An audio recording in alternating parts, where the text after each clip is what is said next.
ನಮ್ಮ ಮಿಲ್ಕ್ ಕಾಲೋನಿಯಲ್ಲಿ ಸ್ಥಿರವಾದಂಥ ಬಡವರ ಬಂಧು ಆಗಿರತಕ್ಕಂಥ ನಾಗರಾಜ್ ಅವರಿಗೆ ಇವತ್ತು ಹುಟ್ಟುಹಬ್ಬದ ಶುಭಾಶಯಗಳನ್ನು ಕೋರ್ತಾ ಇದ್ವಿ. ಮಿಲ್ಕ್ ಕಾಲೋನಿ ಭುವನೇಶ್ವರಿ ನಡಿಗೆದಾರರ ಸಂಘದ ವತಿಯಿಂದ ಅವರಿಗೆ ಸದಾ ದೇವರು ಆರೋಗ್ಯವನ್ನು ಕೊಟ್ಟು ಕಾಪಾಡಲಿ ಅಂತ ಕೋರ್ತಾ ಇದ್ದೀವಿ. ನಿಮ್ಮ ಬರ್ತಡೇ ದಿವಸ ಎಲ್ಲ ಕಡೆ ಓಡಾಡಿದ್ದೀರಾ, ದೇವ್ರು ಚೆನ್ನಾಗಿ ಆರೋಗ್ಯ ಕೊಟ್ಟು ಕಾಪಾಡಲಿ ಅಂತ ಕೇಳ್ಕೊತೀವಿ. ಇದ್ರ ಬಗ್ಗೆ ನಿಮಗೇನು ಅನಿಸಿಕೆ ಹೇಳಿ. ನನಗೆ ನಿಮ್ಮಂಥ ಸ್ನೇಹಿತರು ಸಿಕ್ಕಿರೋದೇ ನಮ್ಮ ಪುಣ್ಯ.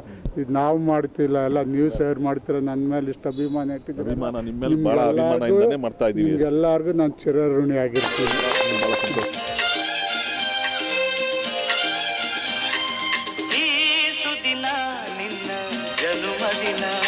ಸಂತೋಷದ ಶುಭ ಸುದಿನ, ಈ ಸುದಿನ ನಿನ್ನ ಜನುಮದಿನ. ಹಳೆಯದು ಮರೆಯಲಿ ಹೊಸತಿನಲ್ಲಿ ಈ